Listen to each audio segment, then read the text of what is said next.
ಬೇಕಾದ್ರೆ ಮಾಡ್ತೀನಿ, ಸುನಾಪ್ಸಾರನೆ ಮಾಡಬೇಡ ಅಷ್ಟೆಂಟು. ನಾನು ಹೇಳಿನಿ ಅಂದಮೇಲೆ ಅದರಲ್ಲಿ ಏನೋ ಇರುತ್ತೆ, ಸುಮ್ಮನೆ ಇರುತ್ತೆ.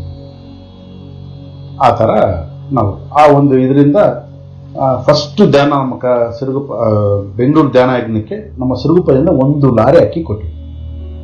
ಟೋಟಲಿ ಆ ಧ್ಯಾನ ಯಜ್ಞಕ್ಕೆ ಎಷ್ಟು ಜನ ಬಂದರೋ ಅಷ್ಟು ಜನಕ್ಕೆ 1 ವಾರಕ್ಕೆ ಆಗುವಷ್ಟು ಅಕ್ಕಿ ನಮ್ಮ ಸಿರುಗುಪ್ಪದಿಂದ ನಾವು ಸಪ್ಲೈ ಮಾಡಿದ್ವಿ. ಅಲ್ಲಿಂದ ಪ್ರಾರಂಭ ಆಗಿದ್ದು ಧ್ಯಾನ ಯಜ್ಞಗಳಲ್ಲಿ 2012ಗೆ ಹೈದರಾಬಾದಲ್ಲಿ ಧ್ಯಾನ ಚಕ್ರ ಅಂತ ಫಸ್ಟ್ ಮಾಡಿದ್ರು. ಆ ಧ್ಯಾನ ಚಕ್ರಕ್ಕೆ ನನಗೆ ಪತ್ರಿಜಿ ಅವರು ಟಾರ್ಗೆಟ್ ಕೊಟ್ಟಿದ್ದು 11 ದಿನಕ್ಕೆ 11 ಲಾರಿ ಅಕ್ಕಿ, 1 ಲಾರಿ ಬೇಳೆ. ನೋಡಿ, 11 ಲಾರಿ ಅಕ್ಕಿ, ಹಳೆ ಅಕ್ಕಿ ಕೊಟ್ವಿ, ಒಳ್ಳೆ ಕ್ವಾಲಿಟಿ ಅಕ್ಕಿ, ಬೇಳೆ ಕೊಟ್ವಿ. ಅದಲ್ಲದೆ ಸ್ವಲ್ಪ ದುಡ್ಡು ಇದು ಮಾಡಿದ್ವಿ. ಕಂಪ್ಲೀಟ್ ಧ್ಯಾನ ಚಕ್ರ ಮುಗಿದ ಮೇಲೆ ಸುಮಾರು ಅಕ್ಕಿ ಉಳಿದಿತ್ತು, ಸುಮಾರು ಬೇಳೆ ಉಳಿದಿತ್ತು. ಮತ್ತೆ ಅಲ್ಲಿಂದ ನಾವು ಕುಂಭಮೇಳಕ್ಕೆ ಕಳಿಸ್ತೀವಿ ಅನ್ನೋ 1 ಲಾರಿ. ಅಲ್ಲಿ ಆ ಕುಂಭಮೇಳದಲ್ಲಿ ಸಾಧು ಸಂತರು ಶರಣರು ಎಲ್ಲರೂ ಅಲ್ಲಿ ಊಟ ಮಾಡಕ್ಕೆ ಕಳಿಸ್ತೀವಿ. ಅಂದ್ರೆ ಒಂದು ಸಂಕಲ್ಪ ಅನ್ನೋದು ಹೆಂಗಿರುತ್ತೆ ಅಂತಂದ್ರೆ 11 ಲಾರಿ ಎಲ್ಲಿ ಮಾಡೋಕ್ಕಾಗತ್ತೆ, ಮಾಡೋಣ ಅಂತ ಸ್ಟಾರ್ಟ್ ಮಾಡಿದ್ವಿ. 11 ಲಾರಿ ಅಕ್ಕಿ ಇಡೀ ಹೈದರಾಬಾದೇ ಕೊಂಡರಾಗೋಗಿತ್ತು. ಆ ಟೈಮಲ್ಲಿ ಹೆಂಗಿತ್ತು ಅಂದ್ರೆ ಧ್ಯಾನ ಮಹಾಯಜ್ಞ ಅಂದ್ರೆ ರೈಸ್ ಎಲ್ಲಿಂದ ಬರುತ್ತೆ ಅಂದ್ರೆ ಸಿರುಗುಪ್ಪ.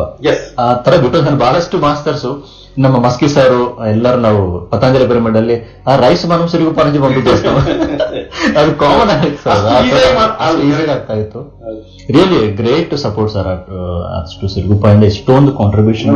ನಾವು 2010ರಲ್ಲಿ ಕರ್ನಾಟಕದಲ್ಲಿ ಒಂದು ಧ್ಯಾನ ಯಜ್ಞ ಮಾಡಿದ್ವಿ ಸಪರೇಟ್ ಆಗಿ ದಾವಣಗೆರೆಯಲ್ಲಿ. ಅವತ್ತಿಗೆ 30 ಲಕ್ಷ ಖರ್ಚಾಯಿತು. ಕರ್ನಾಟಕದಿಂದ ಎಲ್ಲೂ ₹1 ಫಂಡ್ ಕಲೆಕ್ಟ್ ಮಾಡಲಿಲ್ಲ. ಓನ್ಲಿ ನಾವು ದಾವಣಗೆರೆನೇ ಕಾನ್ಸಂಟ್ರೇಟ್ ಮಾಡಿ ದಾವಣಗೆರೆಯಲ್ಲಿ ಧ್ಯಾನ ಯಜ್ಞ ಮಾಡಿದ್ವಿ. ಅದು ಹೆಂಗಿತ್ತು ಅಂದ್ರೆ ಆಂಧ್ರದಲ್ಲಿ ಯಾವ ರೀತಿ ನಡೀತಾ ಇರ್ತದೋ ಅದೇ ರೀತಿ ಸ್ಟಾಲ್ಸ್, ಅದೇ ರೀತಿ ಫುಡ್ಡು, ಅದೇ ರೀತಿ ಎಲ್ಲ 3 days ಎಲ್ಲ ಮಾಸ್ಟರ್ಗಳು ಕರೆಸಿದ್ವಿ ಆಂಧ್ರದಿಂದ. ಅಂದ್ರೆ ನಮ್ಮ ಕರ್ನಾಟಕದಲ್ಲೂ ಕೂಡ ನಾವು ಮಾಡ್ತೀವಿ ಅಂತ ಒಂಥರ ಈಗೋ. ದೆನ್ ಸರ್ ಪತ್ರಿಜಿ ಅವರ ಜೊತೆ how is your journey? So ಅವ್ರ ಗೈಡೆನ್ಸ್ ಆಗಿರ್ಬೋದು, ಅವರ ಒಂದು ಮಾರ್ಗದರ್ಶನ ಆಗಿರ್ಬೋದು, ದ ವೇ ಹಿ ಟೀಚಸ್ ನಿಮಗೆ ಪರ್ಸನಲ್ ಆಗಿ. So tell your journey with Patriji sir. Particular ಆಗಿ ನನಗೆ ಈ ತರನೇ ಹೋಗುವಂತ ನನಗೆ ಪತ್ರಿಜಿ ಅವರು ಯಾವತ್ತೂ ನನಗೆ ಹೇಳಿಲ್ಲ. ಆಮೇಲೆ ಅವ್ರಿಗೆ ಅಷ್ಟು ಕೋಪ ಅಂತಾರೆ, ಅಷ್ಟೆಲ್ಲ ಇದು ಮಾಡ್ತಾರೆ, ನನ್ನ ಮೇಲೆ ಯಾವತ್ತಿಗೂ ಅವರು ಒಂದು ಕೋಪ ಮಾಡ್ಕೊಂಡಿರ್ತಕ್ಕಂಥ ಸಂದರ್ಭಗಳೇ ಇಲ್ಲ. ಅಯ್ಯೋ ಸಾಕಷ್ಟು ಜನ ಉಡಿಸ್ಕೊಂಡಿರ್ತಾರೆ, ಮಾಡಿರ್ತಾರೆ. ಯಾವತ್ತು ಎಲ್ಲೆಲ್ಲೂ ಕೂಡ ನಾನು ಯಾವತ್ತೂ ನನ್ನ ಬಗ್ಗೆ ಕೋಪ ಮಾಡ್ಕೊಂಡಿಲ್ಲ. ಪತ್ರಿಜಿ ಡೆಫಿನೆಟ್ ಆಗಿ ಆ ಕೋಪ ಎಲ್ಲ ಇತ್ತು. ಆಫ್ಟರ್ 2012 ಅದು ಕಮ್ಮಿ ಆಗ್ತಾ ಹೋಯ್ತು. ತುಂಬಾ ಕಮ್ಮಿ ಆಗ್ತದೆ. ಯಾಕಂದ್ರೆ ಆ ಟೈಮಲ್ಲಿ ನಾವು ನೋಡ್ತಿದ್ವಿ ಸರ್, ಸ್ಟೇಜ್ ಮೇಲೆ ಹೊಡಿತಾ ಇದ್ರು ಎಷ್ಟೋ ಜನಕ್ಕೆ. ಇನ್ನೊಂದು sir, what is the reason ಅಂದ್ರೆ ನಿಮ್ಗೆ ಏನ್ ಅನ್ಸುತ್ತೆ ಸರ್? ಲೈಕ್ ಅಂದ್ರೆ ಕೆಲವರು ಹೇಳ್ತಾರೆ ಗುರುಗಳು ಅನ್ನೋದು ಡಿಫ್ರೆಂಟ್ ವೇಸ್ ಅಲ್ಲಿ ಟೀಚ್ ಮಾಡ್ತಾ ಇರ್ತಾರೆ, ತಿದ್ದುತ್ತಿರ್ತಾರೆ ಎಲ್ಲರನ್ನ ಅಂತ ಹೇಳ್ತಾ ಇರ್ತಾರೆ.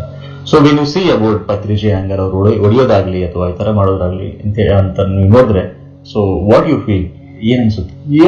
ಅವ್ರು ಯಾಕೆ ಹೊಡಿತಾರೆ ಅಂದ್ರೆ ಡಿಸಿಪ್ಲಿನ್. ನೋಡಿ, ನಮ್ಮ ಸೊಸೈಟಿಯಲ್ಲಿ ತುಂಬಾ ಕಡಿಮೆ ಡಿಸಿಪ್ಲಿನ್. ನಮ್ಮ ಸೊಸೈಟಿಯಲ್ಲಿ ಇರ್ತಕ್ಕಂಥವ್ರೆಲ್ಲರೂ ಕೂಡ ಜಾಸ್ತಿ middle class, lower middle class, ಹೌದಾ? ಸೊ ಪಾಪ ಅವರಿಗೆ ಈ ಡಿಸಿಪ್ಲಿನು ಅದು ಇದು ಅಂದ್ರೆ ಏನು ಗೊತ್ತಿಲ್ಲ. ಆಮೇಲೆ ಏನಾಗುತ್ತೆ, ಪತ್ರಿ ಒಬ್ರು, ಇವ್ರು 1000 ಜನ, ಒಬ್ಬೊಬ್ಬರು ಒಂದೊಂದು ಕ್ವಶನ್ ಕೇಳಿದ್ರೆ ಅವ್ರು ಎಲ್ಲಿ ಹೋಗ್ಬೇಕು? ಅಂತ ಒಂದು ಕೊಟ್ಟಾಗ ಎಲ್ಲ ಕ್ಲೋಸ್, ಎಲ್ಲ ಪ್ರಶ್ನೆ ಕ್ಲೋಸ್, ಎಲ್ಲ ಕ್ಲೋಸ್, ಎಲ್ಲ ಓಡಾಡ್ಬಿಡ್ತಾನೆ. ಇನ್ನೊಂದು sir, tell something about life is beautiful program ಬಗ್ಗೆ ಸರ್. ಜನ ಎಲ್ಲ ಬರ್ತಾ ಇದ್ರು, like how was the response, how you are enjoying that program? Oh really ಎಷ್ಟು ಎಂಜಾಯ್ ಮಾಡ್ತಾ ಇದ್ದ ಪ್ರೋಗ್ರಾಮ್. 2 days ಅಂದ್ರೆ ರಿಯಲಿ ಎಂಜಾಯ್ಮೆಂಟ್ ಮಾಡ್ತಾರೆ. ಯಾಕಂದ್ರೆ ನನಗೆ ಫಸ್ಟ್ ಆ ಪ್ರೋಗ್ರಾಮ್ ಸ್ಟಾರ್ಟ್ ಮಾಡೋದಕ್ಕೆ ತಟವರ್ತಿ ವೀರರಾಘವರಾವ್ ಇದ್ದಾರೆ, ಅವ್ರ ಕಾರಣ ಭೀಮವರಮಲ್ಲಿ ಅವ್ರ ಆ ಇನ್ಸ್ಪಿರೇಷನ್. ಬಟ್ ನನಗೆ 24 ಗಂಟೆ ಆತ್ಮ ಪರಮಾತ್ಮ ಅದು ಇದು ಅಂದ್ರೆ ನಮ್ಗೆ ದೈನಂದಿನ ಜೀವನದಲ್ಲಿ ಜನಗಳು ಇನ್ಸ್ಪೈರ್ ಆಗ್ಬೇಕು. ಅದರಿಂದ ಆ ಫ್ರಸ್ಟ್ರೇಷನ್, ಆ ಭಯ ಒಂದು ಹೊರಗೆ ಬಂದ್ಬಿಟ್ಟು ನಾರ್ಮಲ್ ಆಗಿ ಲೈಫ್ ಲೀಡ್ ಮಾಡೋಂಥ ಪ್ರೋಗ್ರಾಮ್ ಆಗ್ಬೇಕು. ಹೊರತು 24 ಗಂಟೆ ಆತ್ಮ ಪರಮಾತ್ಮ, ನಿನ್ಗೇನಿಲ್ಲ, ಅದಿಲ್ಲ, ಇದಿಲ್ಲ, ನೀನ್ ಯಾಕೆ ಮಾಡ್ತೀಯ, ಯಾಕೆ ಹುಟ್ಟಿದೆ, ಯಾಕೆ ಬದುಕಿದೆಯಾ ಅಂದ್ರೆ ಆ ಒಂದು ಇಂಟೆನ್ಷನ್ ಇಟ್ಕೊಂಡು ನಾವು ಪ್ರೋಗ್ರಾಮ್ ಮಾಡೋಣ. 3 days ಮಾಡೋಕ್ಕಾಗದು, 2 days ಮಾಡೋಣ. ಫಸ್ಟ್ 3 days ಮಾಡಿದ್ವಿ ಆ್ಯಕ್ಚುಲಿ. ನಮ್ಗೆ 3 days ಕಷ್ಟ ಆಯಿತು. ಬೇಡ 2 days ಮಾಡೋಣ. ಬಟ್ ಆ 2 daysನಲ್ಲಿ ನಾವು ಫಸ್ಟ್ ಡೇ ಏನು ಮಾಡಬೇಕು, ಸೆಕೆಂಡ್ ಡೇ ಏನು ಮಾಡಬೇಕು. ಫಸ್ಟ್ ಡೇ ಏನು ಮಾಡಿದ್ವಿ ನಾವು 2 daysನಲ್ಲಿ. ಮೊದಲನೇ ದಿನ ನಿಮ್ಮ ಮನಸ್ಸಂದ್ರೆ ಏನು, ಅದು ಯಾವ ರೀತಿ ನಿಮಗೆ ಕೆಲಸ ಮಾಡುತ್ತೆ. ಸೊ ಇವೆಲ್ಲ ಒಂದು ಪ್ರಾಬ್ಲಮ್ಸ್ ಆಗೋದಕ್ಕೆ ಮನಸ್ಸು ಎಷ್ಟು ಕಾರಣ. ಸೊ ಯಾವ ರೀತಿ ಆ ಪ್ರಾಬ್ಲಮ್ಸ್ ಇಂದ ಹೊರಗೆ ಬರಬೇಕು ಅಂತ ಸೆಕೆಂಡ್ ಡೇ.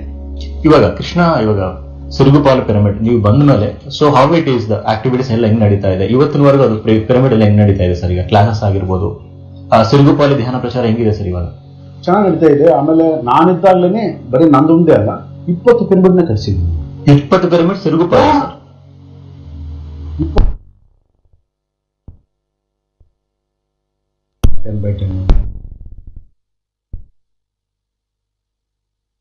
ಜನ ಮೆಡಿಟೇಟರ್ಸ್ ಎಲ್ಲ ತಯಾರಾದರು. ಬಟ್ ಯಾರು ಕೂಡ ಸ್ಪೀಕರ್ಸ್ ಆಗಿ ಹೊರಗೆ ಬರಲಿಲ್ಲ. ನಮ್ಮ ಮೇಜರ್ ಡ್ರಾಬ್ಯಾಕ್ ಏನು ಅಂತಂದ್ರೆ, ನಮ್ಮ ಸಿರುಗುಪ್ಪದಲ್ಲಿ ಒಳ್ಳೆ ಸ್ಪೀಕರ್ಸ್ ಯಾರು ನಮಗೆ ಇದಾಗಲಿಲ್ಲ. ಈಗ ಸುಮಂಗಳಮ್ಮ ಇದಾರಲ್ಲ, ಅವರು ಸಿರುಗುಪ್ಪದಲ್ಲೇ ತಯಾರಾಗಿದ್ದು, ಅವರು ಈ ಕಡೆ ಬಂದ್ಬಿಟ್ರು. ಸೊ ಹಂಗಾಗಿ ನಮ್ಮ ಸಿರುಗುಪ್ಪದಲ್ಲಿ ಯಾರು ಸ್ಪೀಕರ್ಸ್ ಇಂದ ಇರ್ತಕ್ಕಂಥ ಇದಾಯಿತು. ಬೇರೆ ಊರ ಕಡೆಯಿಂದ ಬರ್ತಾರೆ, ಇವತ್ತಿಗೂ ಬೇರೆ ಊರಿಂದ ಕರೆಸ್ತಾರೆ, ಮಾಡ್ತಾರೆ, ಅದೆಲ್ಲ ನಡೆಯುತ್ತೆ. ಅದೇ ರೀತಿಯಾಗಿ ಎಲ್ಲ ನಡ್ಸ್ಕೊಂಡು ಹೋಗ್ತಾರೆ, ಏನು ತೊಂದರೆ ಇಲ್ಲ, ಚೆನ್ನಾಗಿ ನಡ್ಸ್ಕೊಂಡು ಹೋಗ್ತಾರೆ. ಸೊ ನಿಮ್ಮ ಒಂದು ವ್ಯಾಲ್ಯೂಬಲ್ ಟೈಮ್ನ PMC ಕನ್ನಡ ಸ್ಟುಡಿಯೋಗೆ ಒಂದು ಸ್ಪೆಂಡ್ ಮಾಡೋದಕ್ಕೆ ತುಂಬಾ ತುಂಬಾ ಧನ್ಯವಾದಗಳು sir. Thank you very much sir.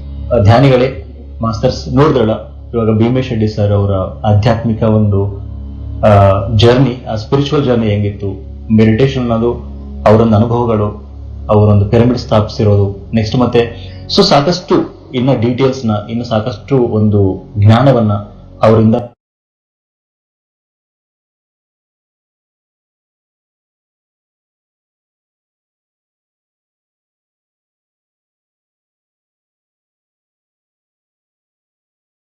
Next episode ಅಲ್ಲಿ ನಾವು ತಿಳ್ಕೊಳ್ಳೋಣ. ಜೀವನದಲ್ಲಿ ಎಷ್ಟೆಲ್ಲ ಸಾಧಿಸಬಹುದು ಅಂತ ಈ ಸೋಲ್ ಟಾಕ್ ಶೋ ಅಲ್ಲಿ ಭೀಮೇಶ್ ರೆಡ್ಡಿ ಅವರು ತಮಗೆ ಎಲ್ಲರಿಗೂ ಸಹ ತಿಳಿಸಿದ್ದಾರೆ. ಇದೇ ರೀತಿ ಸಾಕಷ್ಟು ಪಿರಮಿಡ್ ಸ್ಪಿರಿಚುವಲ್ ಸೊಸೈಟಿಯ ಮಾಸ್ಟರ್ ಸೋಲ್ ಟಾಕ್ ಶೋ ಕಾರ್ಯಕ್ರಮಗಳು ಬರುತ್ತದೆ. ಹಾಗಾಗಿ ದಯವಿಟ್ಟು PMC ಕನ್ನಡ ಚಾನೆಲ್ ಅನ್ನು ಯಾವಾಗಲೂ ವೀಕ್ಷಿಸುತ್ತೀರಿ. ಮತ್ತು ಮುಂದಿನ ಕಾರ್ಯಕ್ರಮ ಶ್ರೀಮತಿ ಶಾಲಿನಿ ಅವರು ನಡೆಸಿಕೊಳ್ಳುತ್ತಾರೆ. ಧನ್ಯವಾದ.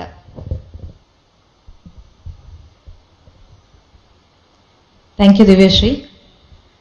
Hello dear friends. ಸೊ ಇಷ್ಟೊತ್ತು ನಾವೆಲ್ಲರೂ ಒಂದು ಕನ್ನಡ ಪ್ರೋಗ್ರಾಮ್, ಇಷ್ಟು ತುಂಬ ಅದ್ಭುತವಾದಂಥ ಪ್ರೋಗ್ರಾಮ್ನ ನೋಡಿದ್ದೀವಿ. So next we are here to listen from mister Chandra Palamarsetti. So Chandra Palamarsetti is the founding trustee of Pyramid Valley International, and he is an IT professional who has been into meditation from about 20 years. He learned meditation from his doctor brother Mr. GK. And from then onwards, he is into this meditation, into the path of PSSM and with Patriji. From the past 20 years, he is into the philosophy, no doctor, no medicine. And also, he is very much interested about the thought manifestation, the thought process and quantum energy.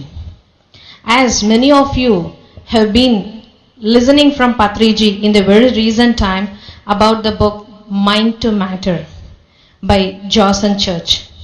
So today we are going to hear about the session Mind to Matter from Chandra Palamarsetti. And in this, he is going to explain about the thought waves and how it can be manifested. As I was saying, he is an IT professional and now he has started Buddha Seva Quantum Foundation, and lot of corporate professionals are transforming their lives with this meditation. Dear friends, let us hear an absolute and a wonderful subject about the thought patterns from the mind to matter. Thank you. Hi.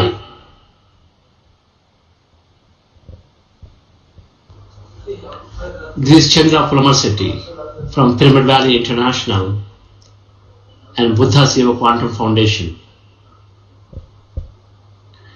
Today, I am very happy to talk about the concept that thoughts and feelings create our outer reality. This is one of the most powerful spiritual science concepts, which is empowering each and every individual that our thoughts and feelings create reality, that our mind is always presiding over the matter, that our observation is creating our outer reality.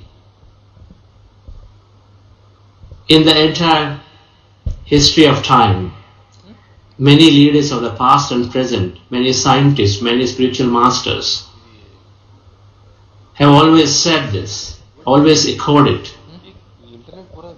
When I learned this principle in the year 2002 from brahmarshi Patriji, that your thoughts are always creating your outer reality, it was tough to believe. But then I started experimenting with myself. I'm a computer scientist by profession. I've been a successful business leader in the information technology industry, having practiced meditation for the last 20 years, and then experimenting on this fundamental principle that our thoughts and feelings always are creating our outer reality. And then utilizing these principles very effectively in having a great business outcome in a company acquisition from my own company. Then I can fundamentally say that this is the most empowering truth that we all can take. And when we combine this with meditation, we can make it very, very highly effective. We can make it become true into our own lives in manifesting and whatever that we wish to have. Let's understand and see what some of the great leaders of all times have talked about this. Mahatma Gandhi has said a man is but a product of his thoughts. What he thinks he becomes.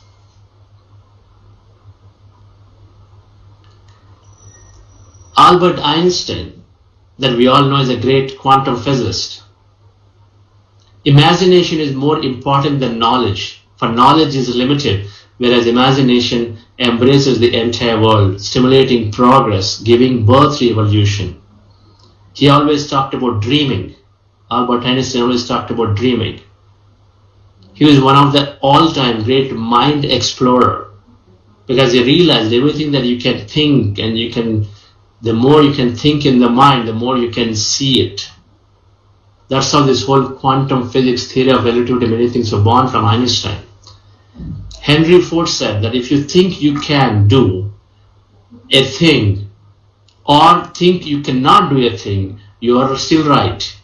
Whether you think you can do or whether you think you can't do, you're still right, because what you think is what you become. That's Henry Ford, one of the all-time very successful industrialists. James Allen, the English philosopher I mentioned, as a man thinks, so he is. And as he continues to think, so he remains. As a man thinks, so he is. And as he continues to think, so he remains. That's James Allen. Napoleon Hill said this: whatever the mind can conceive and believe, it can achieve. Napoleon Hill, whatever the mind can conceive and believe, it can achieve. Walt Disney, most recently, one of the most creative geniuses in the world, he said, if you can dream it, you can do it. If you can dream it, you can do it. The famous business quote, where many leaders who quote, if you can see it, you can hold it. If you can see it in your mind, you can hold it in your hand. Everything is always pointing to our thoughts, dear friends. Let's look at some more. Norman Vincent Peale said that change your thoughts and you change your world. Change your thoughts and you change your world. That's Norman Vincent Peale. Gautama Buddha, whatever you dwell upon, you become. Whatever you dwell upon is what you become. That's precisely pointing back to our mind and thoughts. Jesus Christ, I've said, we always have heard this, as you sow, so you reap. It is done unto you as you believe. What you believe is what will be done unto you. As you sow, so you reap.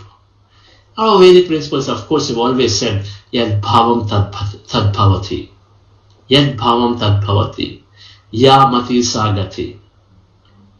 Adi Shankaracharya, from our great Hindu mystic, has said that whatever a person's mind dwells on intently and with firm resolve, that's exactly what he becomes.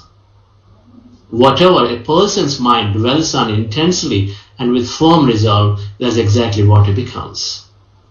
Coming to the most recent spiritual masters, Grand Masters, some of the channels, when we talk about Slit, the Grand Master Slit, who channeled through Jane Roberts, very squarely, the entire teaching is saying that your thoughts and feelings create your outer reality all the time.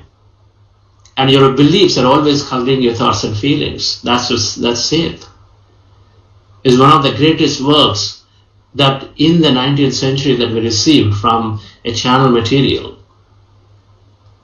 And then the Abraham channel by Esther Hicks and Jerry Hicks, that she's talking about anything that you give your attention to will become your truth. This is the law of attraction. Your life and everyone else's life is but a reflection of the predominance of your thoughts. There is no exception to this. That's the law of attraction by Esther Hicks. In a book, Ask and It Shall Be Given, she's talking about this all the time. And dear friends, Ramtha, one of the great, again, channel master through J.Z. Knight, is saying that your thoughts create the experience of your life. Everything we experience in life is merely shaped by your thoughts. Your pineal gland is the seal that receives the signal as emotion into the body, and then it in turn sends a strong expectancy into your auric light field to make it manifest into your reality. So Ramtha, a great channel master, has always said your thoughts create the experience of a life. Even more recently, Van Dyer is saying you see it when you believe it. So when you believe first, that means when you have a strong thought and feeling about something, then you can see it. That means you can physically manifest it. And then Bruce Lipton, the bioscientist who wrote this book, Biology of Belief, and few others, they said your thoughts shape your reality. Your thoughts shape your reality. He even went to the point and said, through epigenetics research, that the genes, the human genes, for the most part, are reprogrammable. So there is nothing called hereditary. Everything can be reprogrammed through your thoughts. That's Bruce Lipton. And then to square it all, one of the greatest scientists of neuroscience and quantum physics and this whole mind over matter, Dr. Joe Dispenza, says your personality creates your personal reality. Your personality is made up of how you act, how you think, and how you feel. And your personal reality of your life experience are merely shaped by your personality. So dear friends, thoughts create things. And then of course, no discussion is complete with the recent book by Dawson Church, The Mind to Matter, which is once again squarely saying that our thoughts are always shaping our outer experiences. Quantum physics, he is now validating this model perfectly. Quantum physics, during the last 100 years of research, is concluded three main things. One, that everything is out there is energy. Everything out there is energy. It is a single big large energy field. And then two, it is saying that we are less matter, more energy. individually in a body we are less matter, more energy, everything is energy. And then 2, it is saying that that energy has got infinite possibilities and opportunities and potentials. And 3rd is that our observation collapses this possibility. Our observation is nothing but thoughts and feelings. Is collapsing our known, bringing those possibilities into physicality from energy to matter. Our spiritual science have always said this, that we are not the body, we are the soul. That we have that infinite potential inside us, and that our thoughts create that reality. That are bound that bhavati. So these 3 things are perfectly now validated through the research in quantum physics. Many a times when we think of somebody, suddenly that person calls us. This is because our thoughts send the signal to the person, and when they are in the very highly receptive mode, so they have taken that and then they also simultaneously call. Dawson Church, in his book, is talking about this beautiful story that he was on this beach and in Hawaiian Islands. And so he has gone for snorkeling. So he had moved from his apartment to the beach. And so in the beach, where he had his keys of the apartment and then the keys for the car, so both of them puts them together to a bunch. And then he finishes snorkeling, and then he comes out, and then he walks up to the car and then tries to find the keys from the pocket, and he says, oh, the keys are not there. But the Dawson Church recognized that, oh, he lost the keys, so now he's locked out of the car, he locked out of the apartment, so he cannot go. So now he started searching on the beach. Very quickly he realizes that they're not in the beach, because not a crowded beach. So he realizes, he traces back all the steps where he walked, but then he realizes they're not in the beach, and he is very sure that they're not in the beach and they fell in the water, in the sea. So snorkeling that he was doing in that area, which is about 30 to 40 feet deep under the sea, there are a lot of reefs, a lot of corals. And so these keys now have fallen down. Perhaps somewhere they've gotten inside, somewhere into those reefs and corals. And the area that he was snorkeling was about 100 to about 150 meters. So now think of this, about 150 meters of area, about 30 feet deep into the sea water, underwater. And in that too, there in the corals. What is the chance of finding a set of keys? But he knows about this consciousness that our thoughts can create our experiences and events. So he started thinking, he started imagining, he started visualizing that he's finding the keys. That the keys are there, going to be in his hand. He's finding the keys, so he imagined. And then he started going and searching in the water.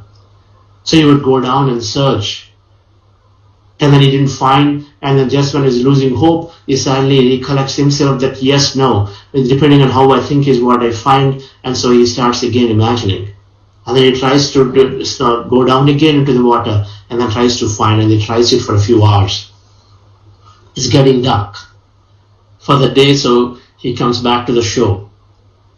And recognize that it's very slim chances, but then however he's not lost his hope, and then he's still dreaming and imagining that somewhere, somehow he's going to find the keys. And just when he comes out of water onto the shore, somewhere little away, he sees a family, a father and 2 children. He sees a family that far, and then he somewhere instinctively feels to first they look up to that side, and then instinctively feel that he has to go walk up to them and ask them in case they have the keys. So without even thinking anything further, he just walks to them and says, you know what, I lost keys, and did you find them? And one of the 2 boys, the younger one, takes the keys, a set of keys, and hands over to Dawson Church and says, here they are. He was stunned, but he understands that consciousness, that thoughts are always finding the target. The chances of in that entire sea of 150 meter long for 20-30 feet deep down water with reefs, the chances that this family walking in and that boys also getting into the water and the keys getting lost, and about the same time the boy finding them and then collecting them, and then when Dawson comes out of the water in the end and then tries to just looking up accidentally to the other side and then feeling strongly that okay, I should still go and ask them, and then when they ask and the boy giving it, so all happening in a short span of time. We may call it mere coincidence, but this is how thoughts are getting created into reality. When you believe strongly, things get created. It's called also You Are the Placebo. It's called, Dr. Joe Dispenza has written a book called You Are the Placebo. This placebo is talking that what you believe is what is always happening. You know, the people who walk on this fire,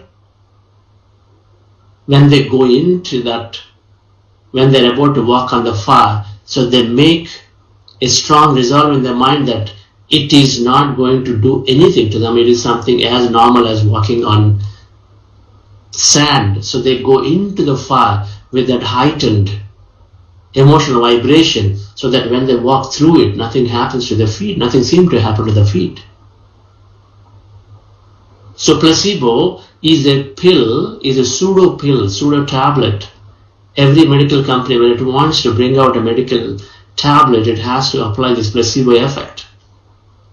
That you give a pseudo, a fake pill, telling patients, a group of patients, and saying you are receiving this medication which is going to help you heal that condition. And then some people get the real pill where the actual chemical is there.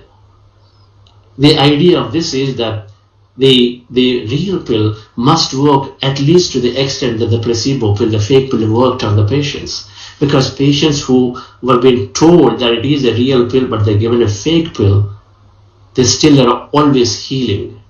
A significant portion of them are always healing because they believe it is that medication which is going to heal their condition. So what we believe is what is always healing us, but not necessarily the underlying chemical. A group of senior citizens have been taken. This is a research done by Harvard University. So they have been taken to a resort, and the resort was decorated as 20 years earlier in time. When the senior citizens have been taken to this resort, the resort has been made up as if to look it was 20 years older in time. So the senior citizens were aged between 40 to 60 years, and they walked into the resort. That resort started evoking the memories that they were when they were 20 years younger. So the resort, the dressing style, the food style, the TV, the furniture, the look and feel, everything, the environment has been changed to appear as if it is 20 years, the time frame is 20 years ago. So the people who walked in there, the senior citizens, they've been divided into two groups. One group has been told to just simply enjoy their time for 1 week in that resort. So they would watch the shows which are 20 years older, TV shows. They would listen to the same songs of 20 years older. They were the food habits, the food style, the food dishes that are available in the resort are always 20 years older, that type, the dressing style. So they start living as if now they're 20 years younger. And so the other group has been told, you think you are 20 years younger, while the environment is still 20 years ago, depicting their younger days. So one group has been told to just live 1 week, another group has been told to live thinking that you are younger by 20 years. And then guess what, dear friends? At the end of that 1 week, 44% from the first group, who was just simply living there, became younger. Whereas the second group, where they also thought they're actually younger by 20 years, 63% of them became younger. What does it mean to become younger? It means now they grew height. You know, when people are aging up, because if we believe that age is catching on the body, so they start having hunchback, they start drooping down. But here they became younger, 20 years younger. So their back became straight, the body became straight, so their height is longer now.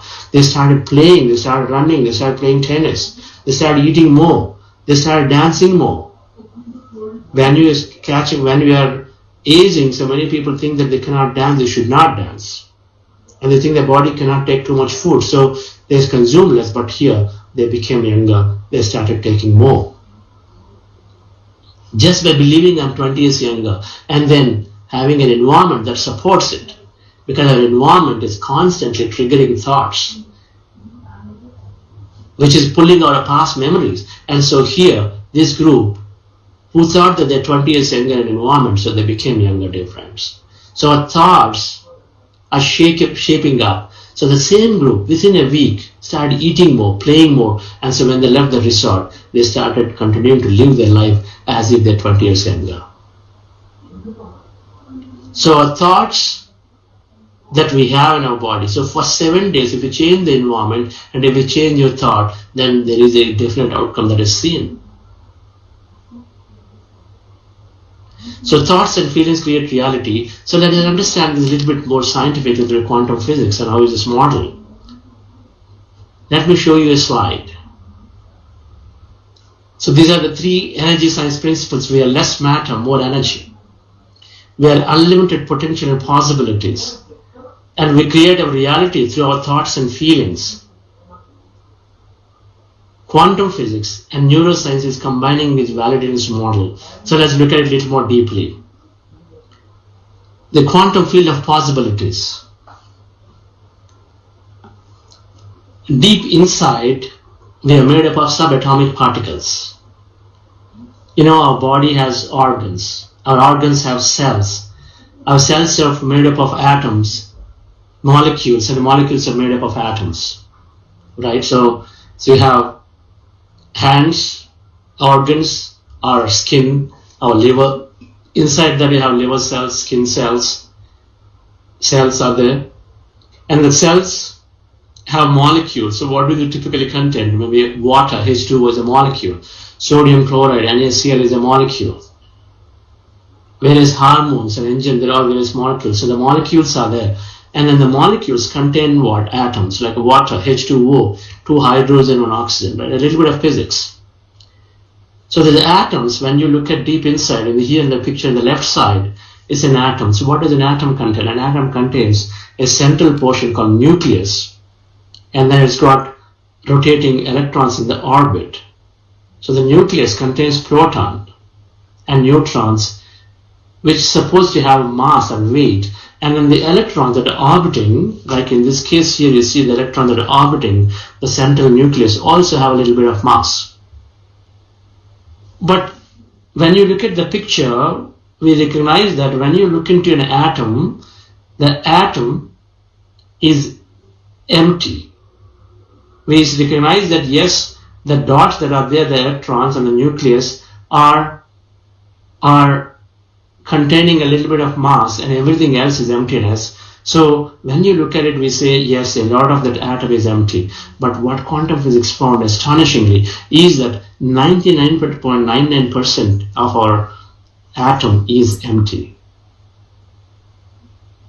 So what we think as matter, if atom is 99.99% empty, then the molecule is 99.99% empty. That means the cell is that much empty. That means the organ is empty, and so the body is empty. So the point, dear friends, is that what they found is that deep inside we are all emptiness. Now what did they find in this emptiness? The emptiness is full of energy.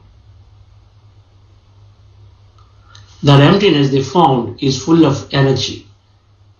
Just like in the picture right side, that emptiness is energy. That energy has got information, and that information is influenced by thought. And this is traversing beyond speed of light. Speed of light is 300,000 kilometers per second, which means one can go around the earth 6 times in a second. So first they found it's all empty. our atoms inside are totally empty. You know, our atom is empty. Whether it's our atom, whether it is a microphone, this laptop's atom, your body atom, they're all empty. And it's all energy, which is like waves. Waves mean there's no boundary. They're constantly traversing.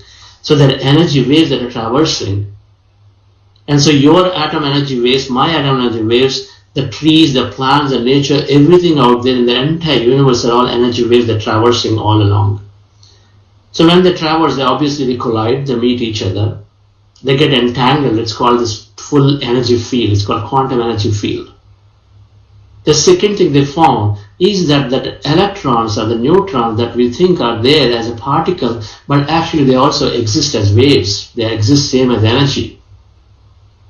In a body per second, these quanta, these subatomic particles are vibrating up to 8 times per second.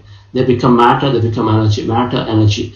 Because it happens so fast, we don't even recognize. We've been from the childhood, have been conditioned to always look for matter. We've been always conditioned to look for boundaries. When we look at this phone and say, oh, this is phone, we recognize this as a phone because we observe the boundary immediately. We've been trained throughout our life, ever since we're born, to look at matter, objects. And so the only thing we know is to always look at the boundaries and the conditions, solid matter. We've now been trained to look at defocusing and look into the emptiness around it. But when we start looking at emptiness around, we start looking at the energy fields of an individual called the etheric and aura. Now when you read the book, You Forever, you understand that you can actually read the energy fields around it only when we start looking, defocusing away from the hard matter. But we've been trained. But the point is, scientifically it is proven, inside we are emptiness and it's all energy. It's traversing beyond speed of light and it is influenced by the field of thought.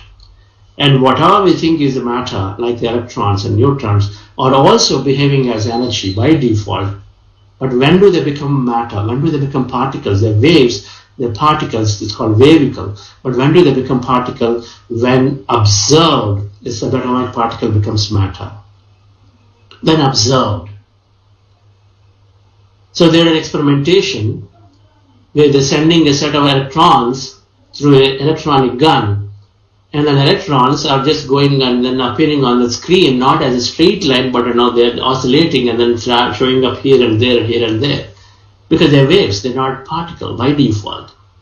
But when they start looking and saying, how come? I've been sending electrons, so they should be like particles, like a marble ball, they should go straight, but why is it not happening? They start looking at it and say, I'm sending this way, so it must go straight. So when they observed it, the electron went and appeared straight on the screen. So when observed, a subatomic particle became matter, but otherwise it's becoming as energy.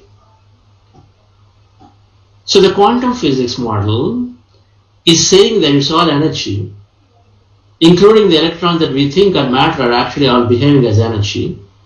And they're all interconnected because they're all as waves, and so everything is interconnected with each other. So your atoms, my atoms, everybody's atoms, everything is energy is interconnected. And it is saying that when somebody observes them, then they become particles. They actually show up in physicality. Their energy gets condensed and so they become physical, so they actually show up as physical matter. So as for this, an atom now can appear anywhere because it is traversing beyond speed of light as an energy, so it can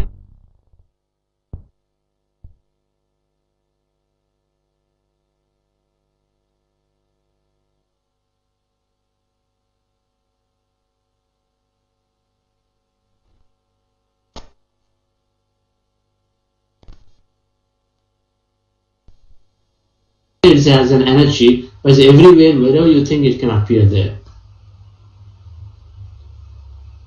So looking at this a little bit, so the conclusion, foregone conclusion about this, dear friends, is that quantum field has unlimited potential possibilities. That means that this concept of Aham Brahmasmi, Tattvamasi, Sarvam Kalvidam Brahma, that everything is energy, is Now quantum physics is saying everything is energy field. Now that energy field has its infinite possibilities. How? Because there's so many of these electrons, protons, neutrons, they all are as energy, they're all combined, they all are interconnected with each other of yours, everything of this universe as a big field. And so whatever we observe, so we can take an observation, we can observe a set of sequence of electrons to collapse that as a possibility, which is nothing but an experience. So what we are constantly creating in our life are experience of life. An experience is nothing but a set of people, places, things that exist in an experience. Right now you are listening to me. So this is an event, this is an experience that we are going through. This event or this experience comprises of you, me, and then a whole set of people who are watching this, my laptop, Pyramid Valley here from where this is being beamed, telecasted, a lot of people who thought about this whole program. So you have a set of people, a set of places like Pyramid Valley, a set of things, and with a definite start time and an end time. This event started maybe about 15 minutes ago and it's going to go for another 15 minutes. So it is an experience that we're going through, and then this experience we are able to collapse here and actually go through because you thought about it, I thought about it, organizers of Pyramid Valley thought about it, and everybody came together, and so then we collapse this event. So let's observe and how this observation causes a possibility through this simple video. Let me try to share the audio along with it so that you can watch.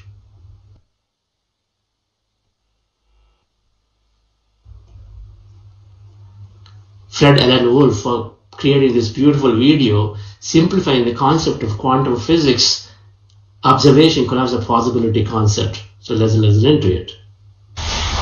And here we are, the granddaddy of all quantum weirdness, the infamous double slit experiment.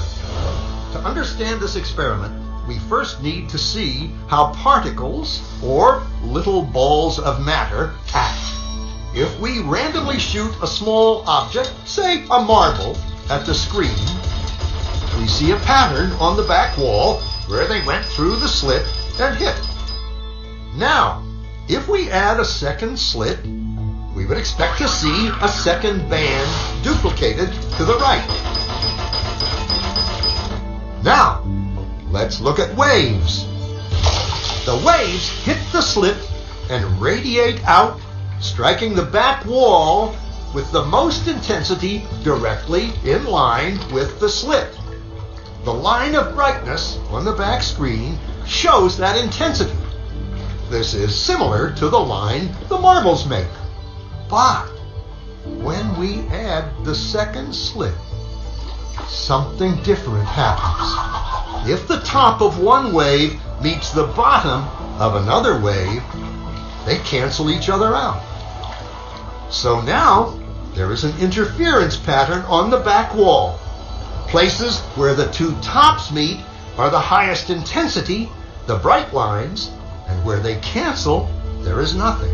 So, when we throw things, that is, matter, through two slits, we get this, two bands of hits.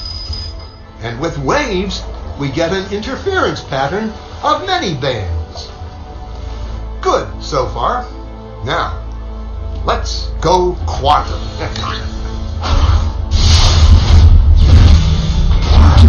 An electron is a tiny, tiny bit of matter, like a tiny marble. Let's fire a stream through one slit. It behaves just like the marble, a single band. So, if we shoot these tiny bits through two slits, we should get, like the marbles, two bands. What? An interference pattern. We fired electrons, tiny bits of matter through. But we get a pattern like waves, not like little marbles. How? How could pieces of matter create an interference pattern like a wave? It doesn't make sense. But physicists are clever. They thought, maybe those little balls are bouncing off each other and creating that pattern. So, they decide to shoot electrons through one at a time. There is no way they could interfere with each other. But after an hour of this, the same interference pattern is seen to emerge. The conclusion is inescapable. The single electron leaves as a particle, becomes a wave of potentials, goes through both slits, and interferes with itself to hit the wall like a particle. But mathematically, it's even stranger. It goes through both slits and it goes through neither. And it goes through just one and it goes through just the other. All of these possibilities are in superposition with each other. But physicists were completely baffled by this. So they decided to peek and see which slit it actually goes through. They put a measuring device by one slit to see which one it went through and let it fly. But the quantum world is far more mysterious than they could have imagined. When they observed, the electron went back to behaving like a little marble. It produced a pattern of two bands, not an interference pattern of many. The very act of measuring or observing which slit it went through meant it only went through one, not both.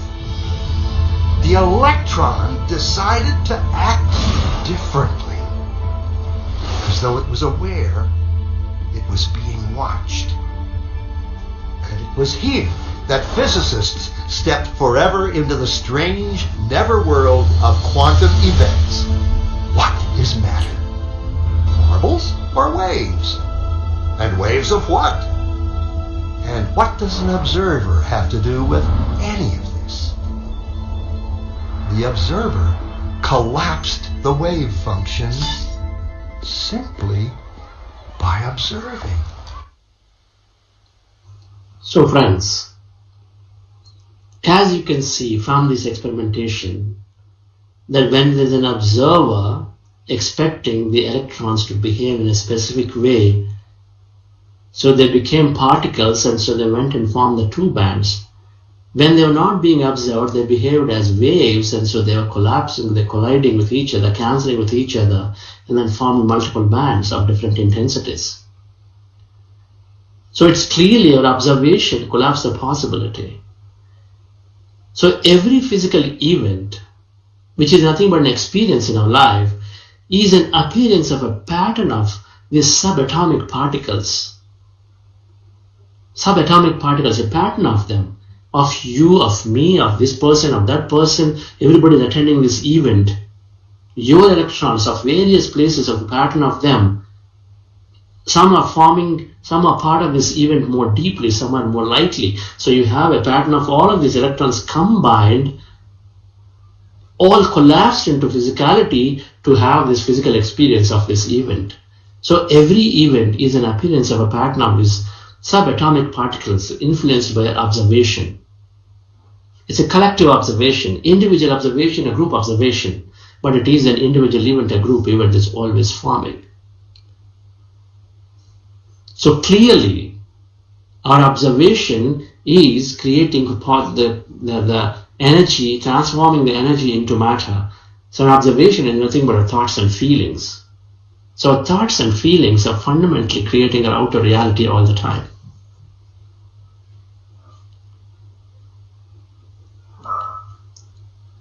We have a meditator from UK. She has been losing her eyesight for the last 15 plus years. She's come almost to a point where she felt she is blind. And the doctors constantly been checking and saying you've got this glaucoma issue and so that is constantly deteriorating and so your eyesight is absolutely going to be gone. It's not going to be, the eyesight cannot be restored. That is the conclusion. She came to us sometime last July. So roughly we're talking about now 6 to 8 months. The entire time, our model of creation is that your thoughts and feelings create your reality. You can heal yourself by changing the way you think about your health, you think about your eyesight. And then constantly telling that be open because The doctors may tell you, but their condition, the friends may tell you, the conditions may show from a scientific perspective of the knowing of the understanding of the current science understanding that, okay, if the glaucoma is there, that it's going to be losing, you're going to lose a vision. But you got to be open because you don't know how consciousness works. Just like that keys of Dawson's search, receiving the keys from that boy, even though he'd been thinking that he'll probably find it somewhere. So we as a human mind can think limited, but then the constant message through our sessions has been that you be open. You don't know from which direction the consciousness come and make things happen for you. And so with that hope, and this hope can be reinforced when you meditate, where we can slowly take out our fundamental past beliefs, redundant thoughts, and then past memories about this whole eyesight slowly losing, and we stop doing things, and all of that are the past memories. But meditation is slowly unseating each one of them. So with a regular practice of meditation and being more and more open about that, yes, something can happen, and my health can still improve, my eyesight can improve, out of nowhere, suddenly, she's written in the last couple of weeks ago that her eyesight has dramatically improved. And then guess what? It's only a reason. But suddenly an acupressure is found that there is some other than glaucoma condition, some other condition, which is some kind of swelling happening in another part of the eye. And so they started treating that, and then so suddenly her vision improved dramatically. It was a conclusion before for over 15 years that is glaucoma, which is getting deteriorating, and so the eyesight is going down. But with this person's hope and with this person's constant meditation, with a positive thinking that some way or the other my eyesight is going to improve, now suddenly started turning around, the eyesight is improving. It's our belief, it's our thought, dear friends. It's constantly sending the signal and upregulating our genes. Our cells that they discovered through epigenetics, that a cell's nucleus, when they removed the nucleus, the cell did not die, but when they damaged the membrane around it, the cell started dying pretty quickly. The cell membrane has receptors where it is constantly taking signal from the field around it. What is external to the cell is this whole field. In that field has this information, the thought, and then if the thoughts are coming and saying you are rejuvenating yourself, you are repairing, you are regenerating, you are healing yourself, if that's the information thought that is coming into the cell through the membrane, and the cell is upregulating the genes and then producing a new protein to reconstruct a new part of the body. It's called epigenetics. But how is that signal coming? Through the mind. So the person, if a person can fundamentally think that I'm healing, my body has the capability to heal itself, independent of what my past condition is. Because when I go back and look at that quantum field, everything is energy, everything is a set of combination of all these energy patterns are there. Independent of what your past condition is, because quantum field says everything is infinite possibilities and they are energy and you can collapse any possibility. Where is the question of passed on to it? So you, independent of the past, you can create a future just by holding on to that thing that you want to have as an experience. So the point, dear friends, is that we go after experiences, we don't go after things. An experience of what you wish to have, the people, the places, things, what kind of emotion, what kind of feeling that you go through. If you can visualize clearly, or if you can dream, that's why it's called visualization and dreaming. Successful leaders always knew it, that they always dreamt of a future for themselves. Like Mahatma Gandhi, freely, independent India, where all the Indian leaders are administering in the Parliament building, and all the Indians are managing themselves, the rules, the policies, the systems, everything is done by Indians. So would imagine and dream about a free and independent India ruled by business. So he was dreaming and imagining about what is that thing that you want to have in your life as an experience. And so if we can do the same, if we can visualize and dream about positively, then we can absolutely hold it into our reality. So our thoughts and feelings are creating a reality. Now our thoughts and feelings are fundamentally colored by the beliefs that we hold. The belief that I'm not good enough. The belief that people are out to get me. The belief that I have a poor background, so I cannot really succeed. Believe that I don't have enough experience, so I cannot really run a business. Believe that, okay, I have this hereditary condition in my body like the BP or sugar, and so my parents have it, my grandparents have it, so I'm going to have it, I have to live with it. So if we have these limiting beliefs, then that's exactly what we create. So then what do we need to do? We need to reprogram this. All these beliefs have gone into a long-term memory, subconscious mind. Anything you repeat goes deep into your long-term memory and gets associated. There's a subconscious memory and subconscious program. So we have to reprogram, we have to deprogram, remove all those unwanted, unsupporting beliefs from our mind. Instead, we have to reprogram ourselves with this expanded, expansive, new model of understanding. Because what you think and feel is what you create. So if we can deprogram our subconscious of this old limiting beliefs and then reprogram with new set of beliefs that support that thoughts create reality. That whatever we ask is always being created. A regret creates new regretful experience, so avoid regretting.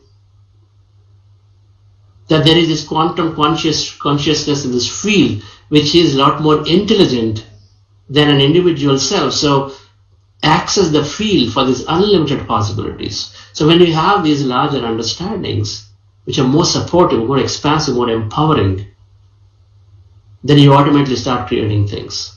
So this is where difference meditation comes into picture. Meditation fundamentally helps in many ways. Meditation helps to remove these unwanted subconscious programs from our subconscious mind. Meditation, on the other side, expands our conscious mind.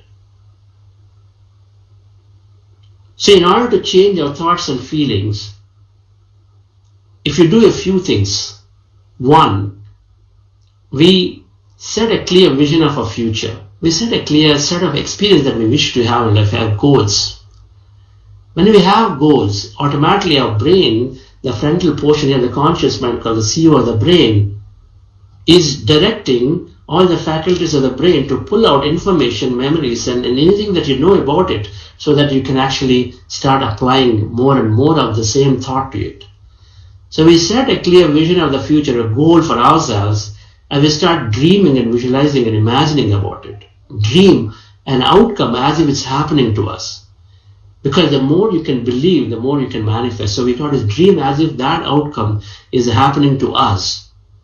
A dream of a future with a lot of excitement, a lot of belief. Then how do we get there? When we meditate. We start aligning to ourselves and say, what is important to me? When you know what is important to you, then you are excited, you're passionate about it, you can dream about it, you can visualize about it a lot more easily, with a lot of feeling. And meditation is helping us increase our neural capacity, neural networks in our brain. So it helps us to learn new things. The more new things you learn, the thoughts create reality. Your ability to go and read the book, You Are the Placebo, Mind to Matter, A Biology of Belief. Or you go and then listening to the nature of personal reality by Slit. So meditation is helping us increase neural networks so that it helps us to enable us to learn more, a new model that supports our growth. So one side, meditation helps to increase the neural capacity so that we can learn more. And another side, meditation increases our self-awareness. It's constantly keeping a check on our current thoughts, present moment thoughts and feelings, and then constantly reminding us to stay away from them. So it increases self-awareness, and as a result, we have an opportunity to stay away from all the limiting thoughts and beliefs on one side, and on the other side is increase the neural capacity so that we can start learning more and more, and increase various mind powers so that whatever goes, it increases the visualizing capability, and so that then you can visualize and dream about what you want more. A third thing meditation is doing is by removing all our thought, helping us merge into that quantum field. Because when we take out our thought, that means we take out our understanding of our body or environment and our past. So then what we are left is what we are, deep inside, that emptiness energy field. So meditation helps us to become that energy field, access the field. And when we become that energy field, our pineal gland is activated, so we receive a lot of information and signal. Like Dawson Church, when he needed the keys, suddenly something came into him and said, go and look and ask those people out there. So that is that intuitive signal, that is that information that you receive, or a message, insight we receive. And it works for us all the time, because the consciousness, which is so intelligent, is always wanting to help us. So meditation is helping us connect into that field, connect into this consciousness, where it is helping us, sending a signal, information constantly. When our mind becomes empty, we have a capability to receive more. So when we receive, we pay close attention. So dear friends, to sum up, our thoughts and feelings are always creating our outer reality. We have a set of lot of limiting beliefs which are limiting our potential constantly. This is not possible, that's not possible. I am a woman, so I have so many disadvantages in society. I am getting age, so my body becomes wrinkled with old age. So all these limiting beliefs are causing us to have a limiting experience in life. But the new quantum model of creation is saying that independent of your past, present reality, you can create a future present reality based on how you think and feel and you imagine and dream. And so to sum up, we need to shift our thought pattern from a negative, disastrous thought patterns to a more positive, miraculous thinking. Because the quantum field is saying infinite possibilities, unlimited. Anything that you wish, you can have it. In fact, Richard Bach says that you are given a thought only when you have the capability to experience it. You're given a thought, we're talking at a thought level. If something comes to my mind and says, I'm going to make $1 million business, the thought is not given to you just like that, only because you are ready to experience it. If you wish to put your attention on it, you can experience it. So given a thought only when you have the capability to experience it. So as we are consciously evolving, we are also receiving these insightful thoughts that we can, if we want to, implement. So the quantum field is saying unlimited potential. So there isn't a limit in what we want to have. Only when we can put our attention, we can believe in it, we can dream about it, then it can happen. And meditation is fundamentally helping us do that, dear friends. Meditation is fundamentally helping us increase our ability to put our attention on something that we want by increasing the neural capacity. It's helping us learn newer things. The more newer things you learn, the more older things you unseat. Use it or lose it is a neuroscience principle. Use it or lose it. So then when you don't use old beliefs, old thought patterns, they slowly die down. And while we meditate, it helps us to learn newer model of constructive, expansive beliefs, and so that we can learn them and then we can slowly program them. Then our subconscious is projecting for us all the time. It's projecting constantly those newer model of beliefs and thoughts so that that can go and then heal our body. That can go and then create things for us in our outer world, into our relationships, into our businesses, into our personal goals. So meditation is very simple. It's called breath mindfulness meditation. Patriji has been popularizing this simple meditation, breath mindfulness meditation, anapanasati. And then millions have taken to meditation. And when we understand meditation, and when we understand this fundamental spiritual science principle, thoughts create reality, and these two when you combine, we have a great combination of a new model of future creation. We apply these two together and then create a great future for ourselves.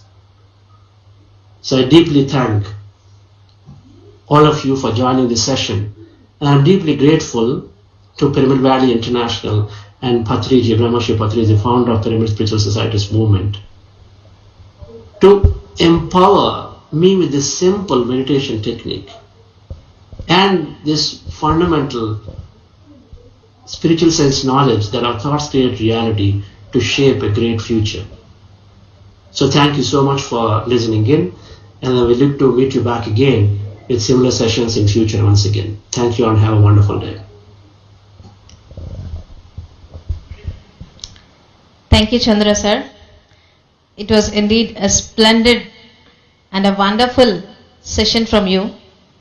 Dear friends, we all know we create our own realities, and we are getting to know about it much more strongly from each and every experience, from each and every book, from each and every master. So that's how we learned a lot about the energies, thought patterns, manifestation, and the whole universe can be just with our thought. We can just move everything with our thought, and that is the power of thought. Thank you, Chandra sir, once again for a wonderful session. And now we will say end to this forenoon session. Let us all meet again at 3 p.m. So we will be having a very different interview with Patriji. So a lot of people do feel that spirituality is something from the very old age, but we are going to have a session where youth are going to participate in an interview, and they're going to ask few questions with Patriji. And let us enjoy that, and how the common mind would be, and what are the thoughts of the present youth, and how Patriji gives spiritual answers for every question. We also have Patri from US, who is going to speak about the law of one, the oneness and the soul consciousness. She is going to deliver her message and the speech about that. And followed by that, we do have another session from the great master of Karnataka state, Dr. Virendra Hegdeji. He is a very good friend of Patriji himself, and we are going to have a session called Guru Devo Bhava. We all learn from Patriji that there are a lot to learn from each and every master, and that is the goal of Pyramid Spiritual Society's movement. In that behalf, we have been conducting all these sessions and hope every one of you are enjoying this. ಮಿತ್ರರೇ, ಮತ್ತೆ ನಾವೆಲ್ಲರೂ 3 ಗಂಟೆಗೆ ಈ ಒಂದು ಸೆಷನ್ನ ಪ್ರಾರಂಭ ಮಾಡೋಣ. Youth with truth ಅಂತ Young ಮೆಡಿಟೇಟರ್ಸ್ ಎಲ್ಲ ಪತ್ರಿಜಿ ಅವರ ಜೊತೆ ಇರೋ ಒಂದು ಕಾರ್ಯಕ್ರಮನ, ಮತ್ತೆ ನಮ್ಮ ಪರಿಪತ್ರಿ ಅವರು ಇಂಗ್ಲಿಷಲ್ಲಿ ಲಾ ಆಫ್ ಒನ್ ಅಂತ ಒಂದು ಕಾರ್ಯಕ್ರಮನ ಮಾಡಿಸ್ಕೊಡ್ತಿದ್ದಾರೆ. ಅದರ ನೆಕ್ಸ್ಟ್ ವೀರೇಂದ್ರ ಹೆಗ್ಗಡೆ ಅವರದ ಗುರುದೇವೋ ಭವ ಅಂತ ಒಂದು ಪ್ರೋಗ್ರಾಮ್ನ ವೀಕ್ಷಿಸಬಹುದು. ಮತ್ತೆ ಸಾಂಸ್ಕೃತಿಕ ಕಾರ್ಯಕ್ರಮಗಳು and ಪತ್ರಿಜೀಸ್ meditation and message.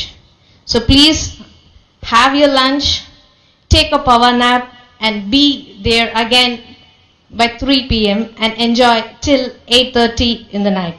Thank you, friends.